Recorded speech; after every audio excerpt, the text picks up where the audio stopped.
سجا شہری اتحاد نصیرآباد کے نئے منتخب عہدیداران کی حلف برداری تقریب شاہ لطیف پارک میں منعقد ہوئی، جس میں عہدیداران اور باڈی کمیٹی کے ممبران نے باقاعدہ حلف اٹھایا۔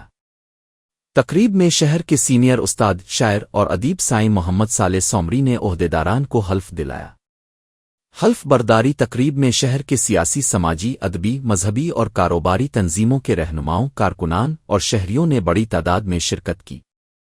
تقریب سے خطاب کرتے ہوئے صدر کامراد محمد رفیع لغاری، سینئر نائب صدر صوفی غفار چنا، جنرل سیکریٹری کامراد آصف کاٹھیو سمیت دیگر رہنماؤں نے کہا کہ سجا شہری اتحاد تعلقہ اسپتال کی مکمل تعمیر اور رورل ہیلتھ سینٹر میں ڈاکٹروں، دواؤں اور دیگر علاج کی سہولیات کی کمی کے خلاف عوامی اور پرامن احتجاجی تحریک شروع کر چکا ہے، جو 1 مہینے سے جاری ہے۔